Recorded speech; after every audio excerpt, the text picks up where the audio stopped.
Good afternoon and welcome to another edition of Talk of the Towns. We have a great guest for you here today. We're very excited. My colleague, someone who has been very helpful to me in my transition here this past year, Barb Van Epps, the executive director from NYCOM, is with us today. Welcome, Barb. Thank you, Chris. Thanks for having me. Appreciate you coming. I know it was quite a walk for you, but Quite a walk on a beautiful day on a in beautiful Albany. day. On a beautiful day. So Barb and I have worked together for some this past year, and we've really had an opportunity to work on a bunch of different initiatives together, and we'll get to that in a few minutes. But let's start with really letting folks know more about you. Sure. Maybe talk about your time at NYCOM and talk about maybe some of the hobbies you may have. Sure. All right.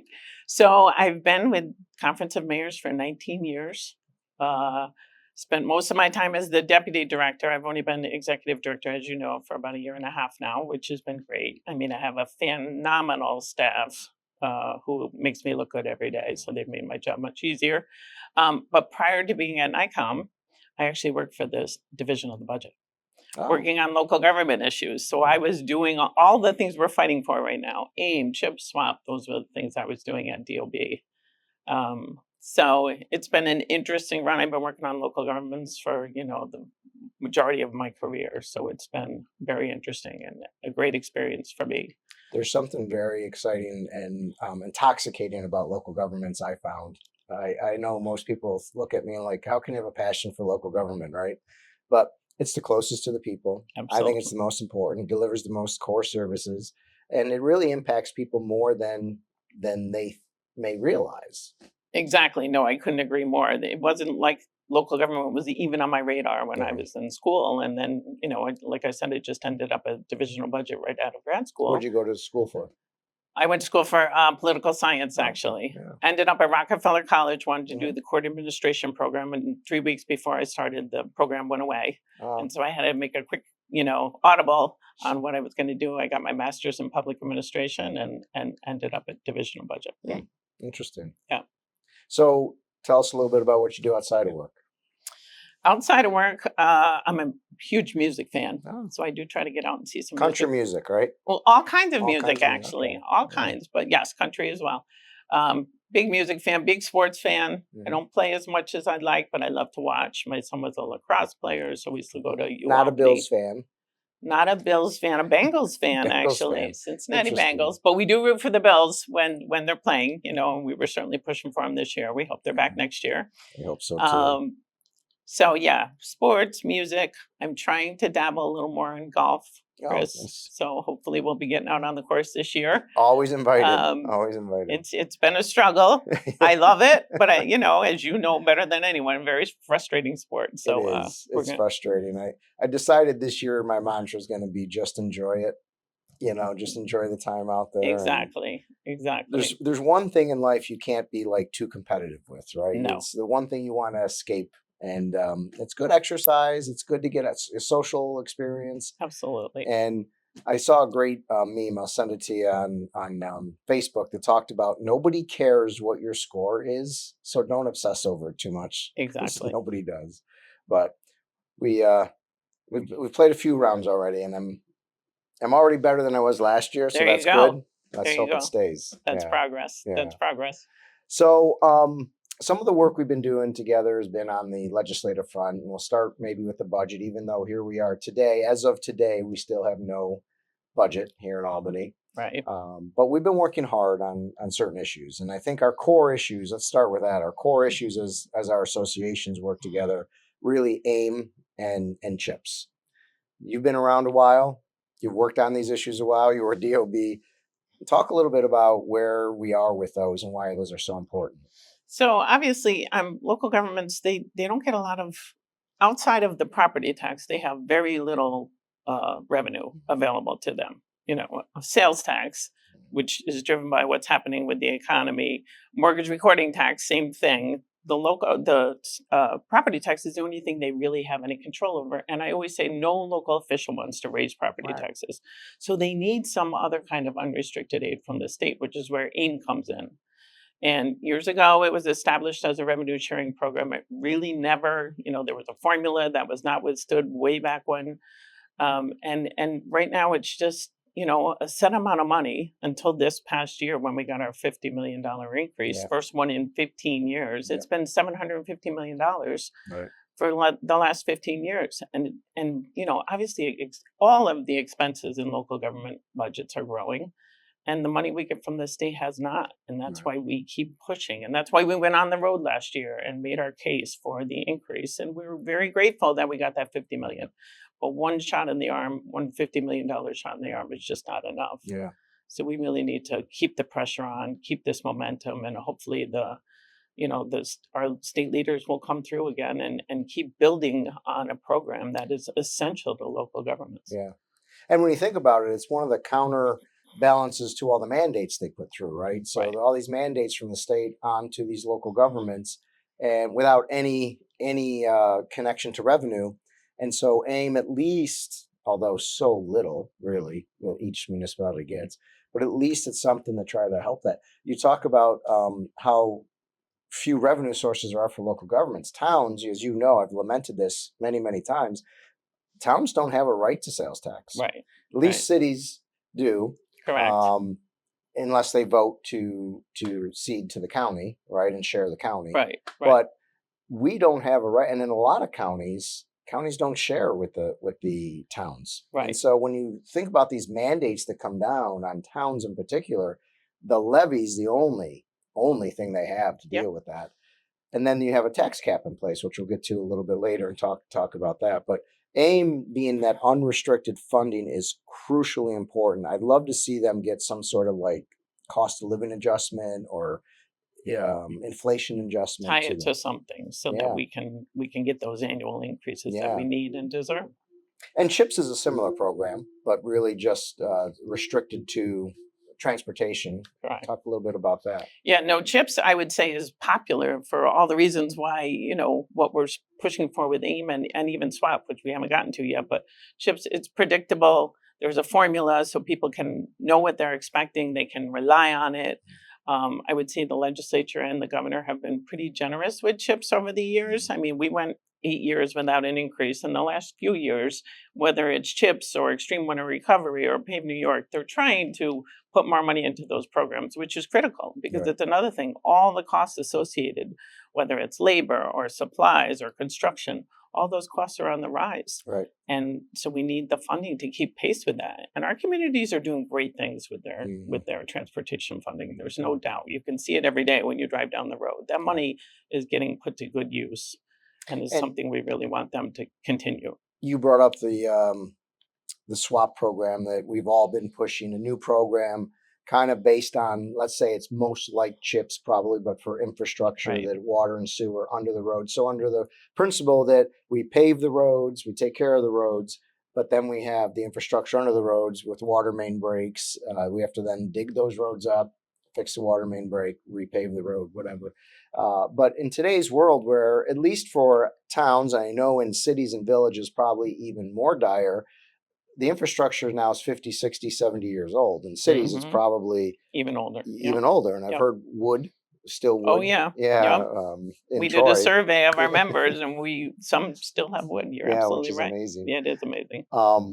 But that program hasn't gone anywhere yet. But talk about the importance. Well, first of all, how that program would work, and then maybe what the importance of it is to our members. Oh, yeah. I mean, you said it. We need a formula driven. There's the money that cities, towns, and villages get now for their water and sewer. They either have to go through the process of trying to apply for a grant, which, as you know, is very, very difficult, and they're competing with their neighbors. And you always say, no one should have to compete for clean water, which is absolutely true.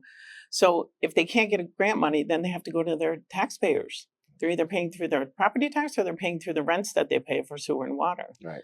And there's really no other source for them, which is why we think the SWAP program makes so much sense. It would be just like CHIPS, formula driven. You would know what you're getting and you could plan. I mean, you mentioned it. Instead of having to do your roads at one point and do the water and sewer beneath those roads the following year or whenever, you could come together and have a long-term plan about how you're going to deal with all your infrastructure, which in the long run is going to save money, save taxpayer money. Right. And I think it's worth noting that when you talk about the grant programs, and I know some in the legislature say, well, we already have so much in grant programs, we don't need SWAP.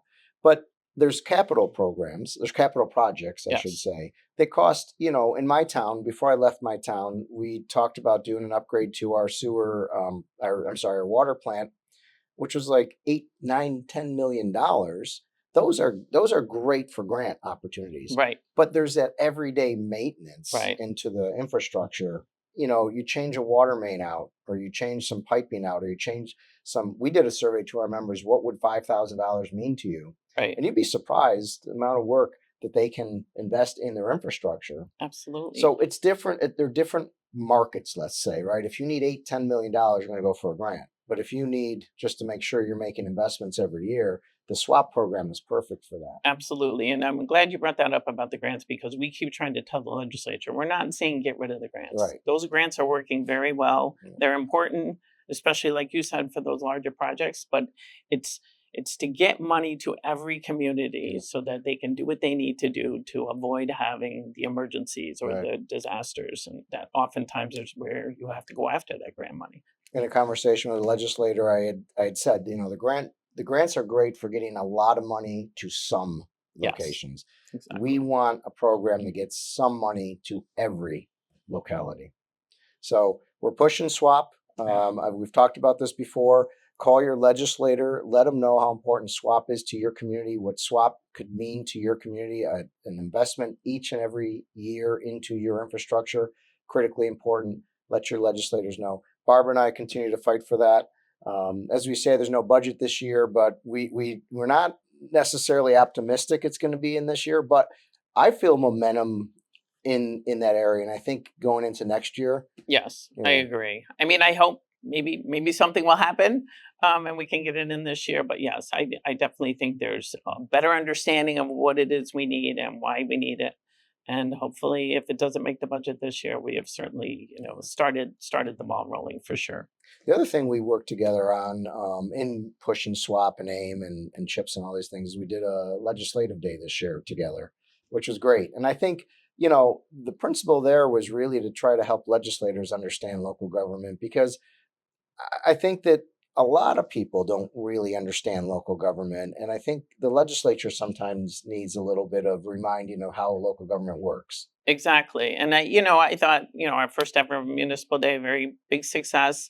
And not to just let the legislature know who we are and what we do, but that we can be a resource to them. Right. When they're putting together legislation, or, trying to figure out how to get answers from local government leaders, or collecting data, we, the associations, can be helpful in that regard. And we want them to use us for things that, help us help you help us, is what we're trying to say to them. Like, we'll be there for you. We can be a resource for you as well.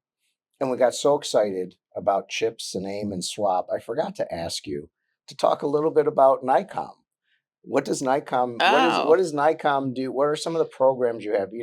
I apologize. I usually try to get into that first, and we got so excited about the other programs. We did. And, it's an exciting time when you're talking about the state budget in April.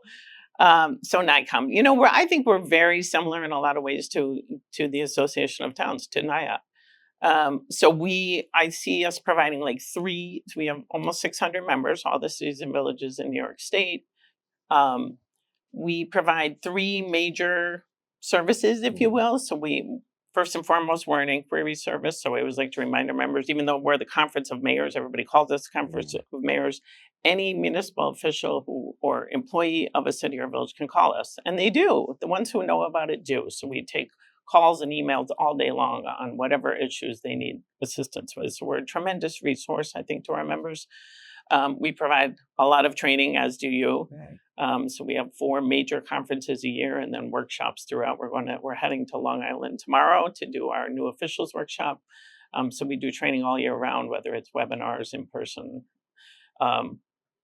things like that. And then and then advocacy, what we've been talking about this morning. We really try to, help our members connect with their legislators, fight for these things that we're fighting for, whether it's getting rid of mandates or money in the state budget or some of the other things in our legislative program. Those are our 3 major services. And then obviously we work with you on providing insurance programs, NYMER, and Comp Alliance, which has been a great, the state always so focused on shared services. We like to say that when we come together and provide insurance for our municipalities, that's the best form of a shared service you can get.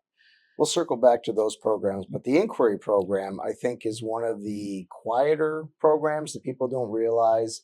And I think for the value of the membership, that alone is more than that one, I think, service, the inquiry service alone is worth more than any membership fee. I couldn't agree more. And we have some who, we may hear from a couple times a week, some of our municipalities. And I always say that's what we're there for. Yeah. We want to be of service to our members, whether they, don't have an attorney right there that they can talk to or just don't know the answer to something. 9 times out of 10, we've already answered the question.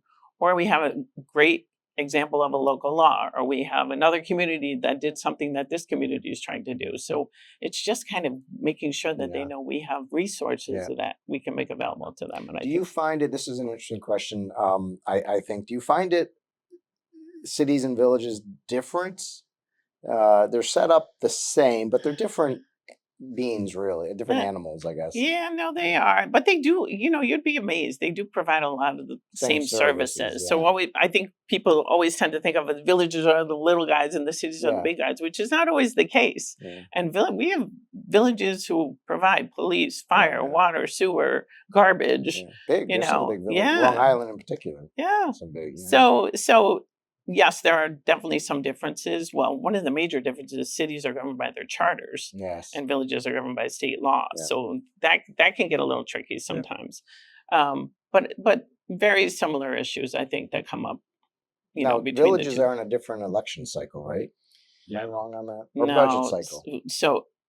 They're all over the place. They're all over the place. Okay. That also makes it interesting. So a lot of our cities are on calendar years, but there are some cities who are not. Yeah. The big cities are on July 1. We have cities that have an April 1. Wow. And then villages, a lot of them are June 1. Yeah. But there are some who are January. It varies. That does make it a little bit challenging too. They're governed by state law, but they have different budget cycles, different elections too. Villages have elections all throughout they have March, June, November. Yeah. It depends. Fascinating. It must keep it interesting for you. It definitely keeps it interesting. Yeah. We have a huge database that tries to track all of this information for all our members. So we like to say, Barb and I and Steve, our colleague at NYSAC, like to say, local governments, really, we have a lot of this. We do work very well together. We have a lot of similar issues, but there's also these little nuances that are different, which makes it interesting too. Towns are even within towns, we have different classes of towns, and so they're different how they operate. And then counties are a whole nother level. Yep. But we definitely do work together on so many of the issues. 2 you mentioned, important ones to both our organizations, Comp Alliance and NYMER. So you've been involved for a while, 19 years at NYCOM. Can you talk a little bit about Comp Alliance? Obviously, is the workers' comp program for our members, and NYMER is the property and casualty and general liability program. Talk a little bit about how important those are to our members. Oh, yeah. So I think, both are very important. We got involved with the Comp Alliance a little bit later, but although I think it's been 10 years already, I'm flabbergasted by that because it just, as we always say, time flies. So it's been a great experience for us. I think, and NYMER was formed at a time where local governments could not get insurance. And so NYMER was formed so that we could provide that service to our members. I think it's so important, too, that they understand when they hear NYMER and they hear Comp Alliance that we are connected to those programs, because I think that gives them a sense of comfort and, that it's a credible program because NYAOT and NYCOM are involved in those programs. I think they've both been very, very successful. I think we offer a lot more than just a typical insurance company. Mm-hmm. We have training, we have, cyber is a big issue now. And I know NYMER is doing a lot on the cyber front. So there's so much more to the services we offer that I think it makes those programs really stand out among the other insurance programs across the state. And I think the connection I like to make to our members all the time is that you kind of hit on it, is it's not a typical insurance company they reinvest into the associations. They're always a sponsor. They're always doing something to help support. And what that means is they're investing in our members. They're investing Exactly. in the communities that they're serving. And so they are so much more than just a typical insurance company, and have done great for our members that have taken advantage of those programs. Absolutely. And So hopefully they will continue to grow. yeah, I think so. I Yeah. mean, I think so. What else do we want to talk about? Legislative. So legislative, we're all sitting around in budget time right now, so everything else is kind of maybe a little bit on the hold. But once we turn the corner on the budget, some of the legislative things, I know we have a joint interest in workforce development. Yes. That's a real issue for our members, towns, cities, villages, counties, whatever. I mean, workforce development is an issue for a lot of industries, but I think it's particularly difficult for local government. Some of the things we have on our legislative agenda, number one, can we talk a little bit about civil service reform? I feel like I say this all the time. That system is over 100 years old. It was brought in at a time when it was sorely needed, but times have changed in the past 100 years. So what are some of the things that you think we're going to be talking about on civil service reform? Yeah, civil service is a tough one because, like you said, it's just been around so long, and I think it's so broken that people are just daunted by the fact Yeah. of trying to fix it. But just the testing requirements, the amount of time it takes to sometimes take a test, Mhm. this rule of three, which is archaic, and Yes. how you can't reach people who might be very qualified for a particular position. You can't get to them because of those restrictions that the civil service law imposes. So we would love to see even some tweaking. I mean, we know some of these things are a heavy lift, and Yeah. we need to get the unions on board as well, which is important. But we would love to see some of these things. Just someone needs to take a really close look at them and give us the flexibility to do what we need to do to get the right Yeah. people into our communities. I think some key tweaks that we talked about. Number one, if you have a state license already, then why are you taking a civil service test? Mhm. So, I mean, that's an easy one, right? Two, you talked about how long it takes for tests to be issued. It's not fair to an employee who takes a job on you're contingent on a test Right. and then having the test not issued for a while. So we've talked about at the association that if a test is not issued in a year, that provisional becomes permanent, contingent on probation. Right. So there's a standard in place, probation. You've given that person opportunity to do the job. The amount of members that I've had tell me that some of their best employees were people that weren't testing well, Mhm. came into the job contingent, then was not in the top group, or maybe not even passed the test. It's Right. not really fair to people who aren't good test takers, but are really great workers. So these are all things we got to look at. Absolutely. Call on a commission, do something to start looking at these things. We understand there needs to be integrity in hiring still. We don't want the political boss system to come back, the spoil system.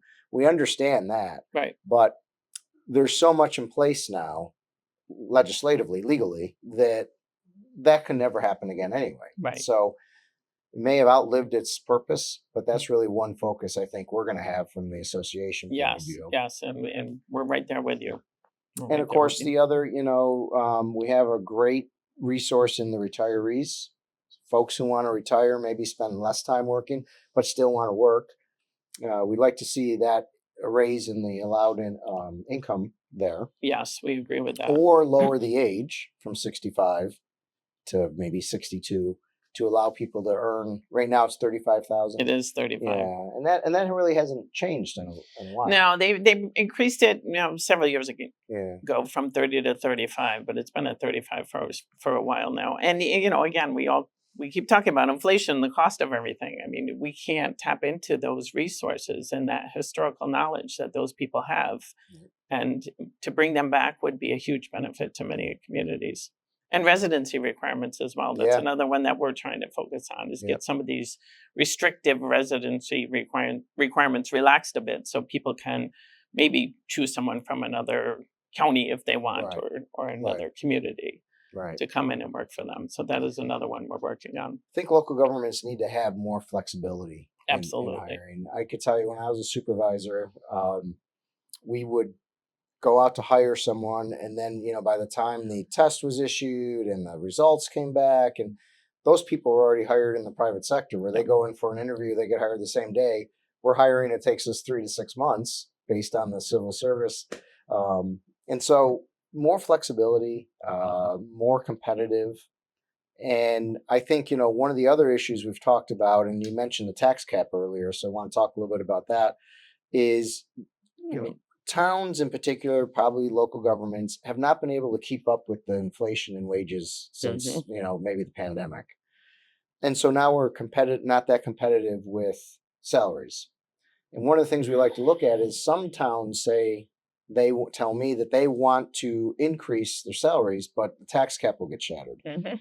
So we've talked about exempting some things from the tax cap. Tax cap's not going to go away, probably. It's popular, but people need to understand some of the restrictions with the tax cap that handcuff local governments. And so let's talk about, maybe we talk about increased salary, maybe infrastructure, and of course, how the pilots impact that. Absolutely right. It is not going away. And so we're, to apply some of these adjustments to it, if you will make it much easier. I appreciate the fact that local leaders are trying to do everything they can to stay within the tax cap. Because like I said at the beginning, no local government official wants to raise taxes. And so I do agree that the tax cap does work to a certain extent, but it's so restrictive that we're disinvesting in our communities to stay within the tax cap. The pilots, you want to bring new development into your communities, but every time you increase a pilot, it eats into the amount of room you have in your tax cap. We've been trying to get that changed for years. To your point about infrastructure, the schools got the carve out for capital expenditures. We did not get that carve out, local governments. And so we're trying to get the legislature to come around to that. We even tied it to housing this year. Our proposal says infrastructure associated with housing development, which we thought could maybe, appeal to some others who are focused on the housing issue, which we agree is an absolute crisis in New York State. So these are some of the things we've been focusing on: the pilots, the infrastructure, the bids, business improvement districts, the fact that their levies are included in the tax cap. Again, these are self-imposed taxes. Those people that form a bid agree that they're going to have an increased tax amount to have that business improvement district in their communities. And that's eating into the tax cap as well. And what's crazy? The craziest one is this incentive for shared services, that if you create a shared service, say with say a village inside a town, they create a program where they're working together, and it requires, property tax, and it's a new district or something, that breaks your tax cap. It does. But it discourages what might have been a shared service or something that would have saved money to either one or both of the municipalities. Right. There's a lot of broken pieces to the tax cap, and there's not a lot of appetite to change it, unfortunately, but we have to continue to talk about that. Absolutely. At least these issues. One of the things that I get frustrated on is sometimes the legislator might callously say, well, they can break the tax cap. And we try to explain, as you say, nobody wants to do that because they want to honor the spirit of the tax cap, want to keep taxes as low as possible. And it also shifts, when you think about the paradigm here, we have mandates coming from the state. Mandates are driving costs of the budget. You're trying to deal with all of that in a budget that you only are driven, as we talked about, with property taxes by and large. And so you set it up so that the local government's the bad person, right, in this scenario, and they're not. Right. And so that's very frustrating. The other thing I always remind our local leaders, our members, is that you have to make sure that your residents understand what the tax cap really is and how it works. Because even when you stay within the tax cap, that doesn't mean their property tax bills are not going to go up. Correct. Because it's the rate that drives the bill. Correct. And so even if the levy stays within that 2%, right, the rate could still go up, and they could still see more than a 2% increase. And I think that there's a misunderstanding there that I always try to remind our members: educate your residents. Make sure they understand what the property tax cap really is. And the other, you mentioned 2% or inflation, whichever is less. So when inflation is where it's been over the past couple of years, it's really difficult for local government to make ends meet and make those investments. So you talked a little bit about members educating their residents and things like that. Maybe let's take a little time to talk about how important associations are to our members today. It's evolved over the years. Obviously, you talked about the services you provide. Services we provide are very similar. But what do you think the association means to your members? You hit on some of them earlier when we talked about the inquiry service. I think the resources that we make available to our members are, second to none. I think that is a tremendous benefit for them because they can call us, because they can go on our way. We have a village handbook, a city handbook. We have all kinds of publications on a variety of different issues, whether it's planning or zoning, procurement, gifts and loans. So we have all those resources available to them, but I also think it's connectivity and networking. I think there's so much value to bringing local officials together so they can talk to each other. I mean, either I can stand up in front of the room and tell you how to put your budget together, or you can talk to the village next to you or the city next to you and hear from them firsthand some of the things that they're going through. Because a lot of times they're all going through the same thing, just on different levels. And I feel that getting together with local officials, and I know it's not easy because they have to come to Albany or come to Saratoga or come to Lake Placid to our meetings, and that costs money as well. But I think there's such a tremendous value about bringing local officials together, people who they all do the same thing every day. They're all dealing with the same issues. I think that's a tremendous benefit of what this. I think that's a great observation because we have internal conversations here at the Association of Towns about, the world we're living in today, AI, right?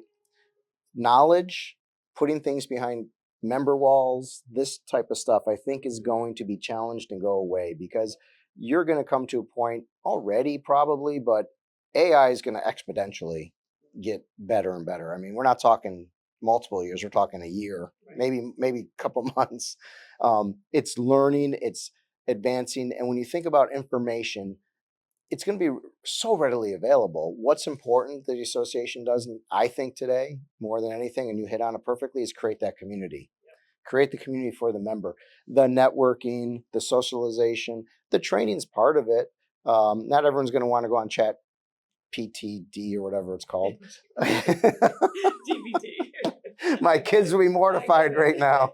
Mortified. I won't even go on it. I won't go on it. But people will, and people are going to get some information they want that way.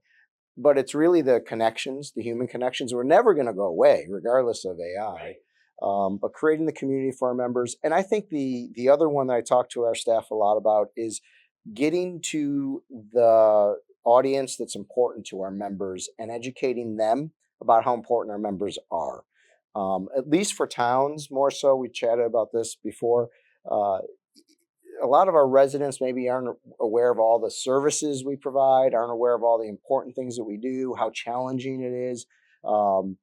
Some people may not even know what municipality they live in. I've run into that as a supervisor. But I think going to and educating the residents of the state about how important local government is a critical function of ours and responsibility of ours.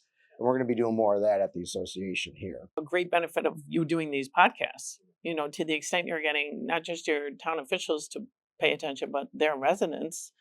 I think that's a great benefit because they can learn a lot just from listening to us sit here and talk about what we do. Absolutely. It's been a great experience. I've been remiss to say, as I remind folks every podcast, to please, it would help us if you go on to either YouTube or Spotify, like, share, and subscribe. Those are important things for us. Our subscribers are growing, so we're very excited about that on both platforms, and our viewership is growing. So keep sharing, keep liking, keep subscribing, and we'll keep the podcast coming to you. As always, if you have any ideas for podcasts in the future, email us, info@nytowns.org. Let us know what you think.